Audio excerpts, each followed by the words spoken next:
Hello, आप सुन रहे हैं पॉकेट एफएम। मैं हूं नेहा और एक बार फिर हाजिर हूं एक रोमांटिक स्टोरी लेकर। हालांकि उसके इस एक्सप्रेशन से उन लोगों को पता लग गया कि वो सचमुच बहुत ही क्यूट थी। नीरज मल्होत्रा उस लड़की की बहुत ज्यादा तारीफ करने लगा अपनी क्रू टीम के पास। डरते हुए नीरज मल्होत्रा ने वो नाम वाली लिस्ट उठाई जो उसने फेंक दी थी और उत्सुकता से पूछा, क्या ये लड़की यूनिवर्सिटी में है? क्या इसने अप्लाई किया है इस ऑडिशन में? जाओ, जाकर उसका नाम पता करो। उसे जल्दी से जल्दी कहो कि वो ऑडिशन देने के लिए यहाँ आए। जी। डायरेक्टर नीरज मल्होत्रा ने अपना सर उठाया और देखा कि उसका असिस्टेंट कंफ्यूज हो गया था। हमें खुद कार से बाहर उतरकर उस लड़की को ऑडिशन के लिए बुलाना चाहिए, इससे हमारा काम भी आसान हो जाएगा, उसने ये सुझाव दिया। डायरेक्टर उसे देखकर बहुत एक्साइटेड हो गए हैं। उनके असिस्टेंट ने कहा। नीरज मल्होत्रा ने अपना सर पकड़ा और कहने लगा, हाँ बिल्कुल, मैं ऐसा क्यों ना सोचूं, क्योंकि इससे सचमुच मेरा आज का काम बहुत कम हो जाएगा। वो जल्दी से कार से बाहर निकला और जब उसने उस डायरेक्शन में देखा जहां वो लड़की खड़ी थी, उसे वहां कोई भी नहीं दिखा। वो लड़की वहां से जा चुकी थी। वो कहां चली गई? वो थोड़ी देर पहले ही तो यहीं खड़ी थी। नीरज मल्होत्रा गुस्से से इधर उधर देखने लगा और भीड़ में उस लड़की की तलाश करने लगा, पर वो कहीं भी नहीं दिखाई दे रही थी। ऐसे कैसे वो वहां से चली गई? आर्टिस्ट मैनेजर का इंटरव्यू सिंपल सा था। उसने फॉर्म भरकर कुछ आइडेंटिफिकेशन डॉक्यूमेंट दिए और फिर उसे वो जॉब मिल गई। मैनेजर ने उसे इन्फॉर्म किया कि वो अगले दिन से काम पर आ सकती है। उसे इस काम के लिए पेचेक और कुछ बोनस भी दिया जाने वाला था। हालांकि वो जॉब थोड़ा मुश्किल था और उस जॉब में उसे थोड़ा टॉर्चर भी सहन करना पड़ता, पर जॉब मिलने की खुशी से वो उछलने लगी। जैसे ही वो जाने लगी, मैनेजर ने उसे देखा और कहा, तुम इतनी सुंदर दिखती हो, फिर तुमने आर्टिस्ट मैनेजर की पोस्ट के लिए क्यों अप्लाई किया? मुझे तुम पर तरस आ रहा है। अगर इस लड़की पर थोड़ा सा भी काम किया जाए तो एंटरटेनमेंट इंडस्ट्री में ये अपना बहुत बड़ा नाम बना सकती है। यशिका हंसने लगी और उसने आगे कोई भी कमेंट नहीं किया। आने से पहले उसे एक डेटा शीट दी गई थी। उसे शिवानी नाम की एक न्यू कमर आर्टिस्ट के लिए काम करना था।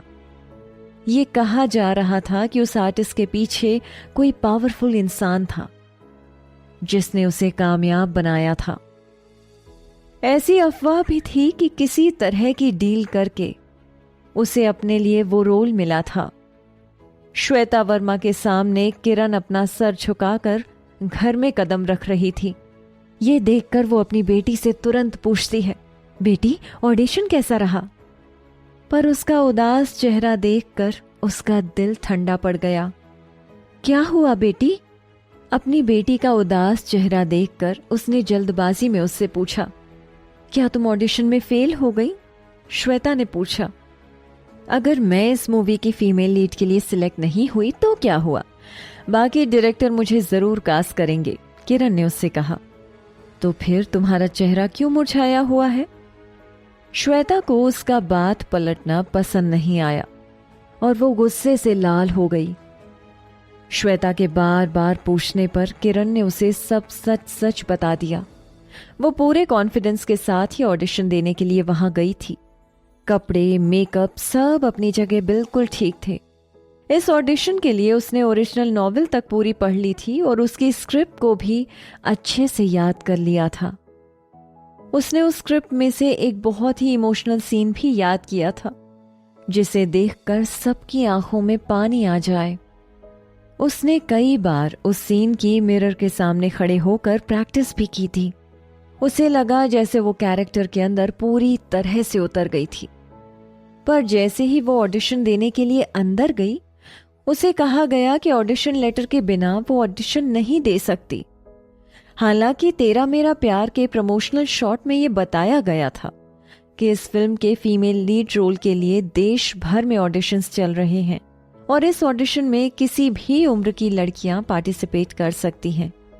पर फिर उसे ऑडिशन लेटर ना होने पर क्यों उसे ऑडिशन नहीं देने दिया गया था, ये बात उसे समझ में नहीं आई थी।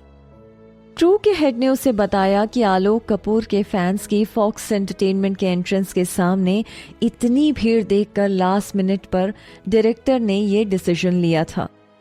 ये बात सुनकर किरण चुपचाप गेट पर खड़ी हो गई और ऑडिशन लेटर वाली लड़कियों को अंदर जाते देखने लगी।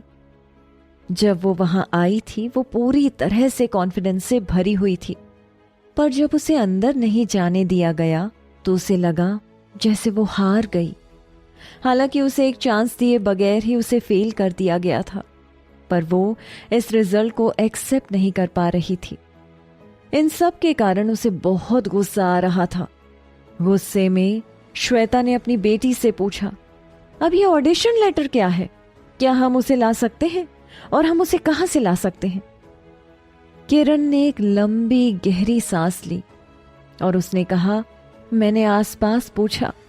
कुछ आगे कहने के पहले किरण थोड़ी देर के लिए रुकी और फिर कहने लगी, इसके बावजूद कि एक ओपन ऑडिशन है, इसमें कई रुकावटें आ रही हैं जिसे मुझे किसी भी तरह से पार करना ही होगा।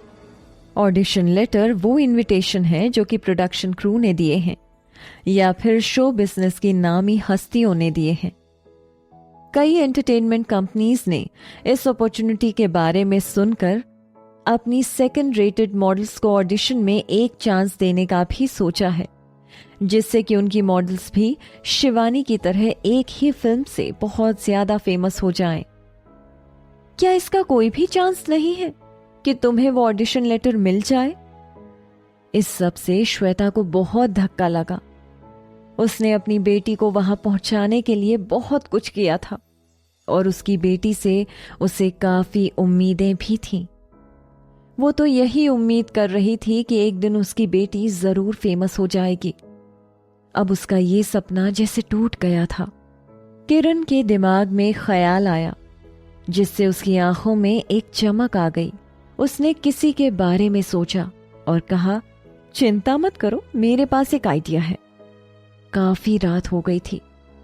यशिका ऋषु की होमवर्क करने में उसकी मदद कर रही थी कि तभी उसका फोन बजा। उसने बिना नंबर देखे ही फोन उठा लिया। उसे पीछे से कुछ बैकग्राउंड म्यूजिक सुनाई दे रहा था, जिससे उसे समझ आ गया कि फोन किसी नाइट क्लब या पब से आया था। हेलो? यशिका कंफ्यूज हो गई। फोन पर कोई जवाब नहीं दे रहा था। वो फोन बस रखने ही वाली थी कि किसी आदमी ने अपनी मोटी आवाज में कहा, क्या तुम किरण की बहन हो? हाँ, उस आदमी ने कहा, तुम्हारी बहन ने तो बहुत शराब पी ली है और हम उसे उठा भी नहीं पा रहे हैं। क्या तुम यहां आकर उसे ले जा सकती हो? किरण फिर से? नहीं, क्यों वो हमेशा दूसरों को परेशान करती रहती है? वो मना ही करना चाहती थी क्योंकि अब आगे वो अपनी बहन की इन सब चीजों से बाहर निकलने में कोई मदद नहीं करना चाहती थी। उसकी बहन ने उसके और उसके बच्चे ऋषु के साथ पहले ही बहुत गलत किया था। किरण को उससे और क्या चाहिए था? वो शराब में धुत थी तो इसका आखिर यशिका से क्या लेना देना था? इसी समय उसके पापा का चेहरा उसकी आंखों के सामने आ गया। यशिका थोड़ी देर के लिए सुन्न पड़ गई और उसने कसकर अपने हाथ की मुट्ठी बांध ली। उस आदमी ने फोन पर कोई भी जवाब ना सुनकर फिर से कई बार कहा, हेलो? यशिका ने बहुत बार लंबी गहरी सांस ली और पूछा, कहाँ आना है? दफन। दफन उस जगह का एक फेमस नाइट क्लब था। वो काफी महंगा भी था, जहां केवल बड़े बड़े और अमीर लोग ही आते थे, पर कई लोकल गुंडे भी वहां मजे करने के लिए अक्सर चले जाते थे। साफ साफ कहा जाए तो मौज मस्ती करने के लिए बहुत ही अच्छी जगह थी। ड्रग्स, गैम्बलिंग, इलीगल बिजनेस और डील्स यहां रोज ही हुआ करती थी। रात होते होते सारे लीगल काम वहां स्टार्ट हो जाते थे। अक्सर ये न्यूज़ भी आती थी कि उस जगह पर शूट आउट होते हैं गोली चलना तो वहां जैसे आम बात थी। दफन नाइट क्लब में सिक्योरिटी की कोई भी व्यवस्था नहीं थी। उस नाइट क्लब का बिजनेस इतना अच्छा इसीलिए चल रहा था क्योंकि उसका मालिक कोई आम आदमी नहीं था, वो बहुत ही पावरफुल आदमी था। पुलिस भी वहां जाने से बहुत डरती थी। जैसे ही यशिका ने उस गंदी जगह पर पैर रखा, सिगरेट के धुएं से उसका दम घुटने लगा। उसके बाद क्या हुआ जानेंगे आगे। सुनते रहिए पॉकेट एफएम। मैं हूं नेहा।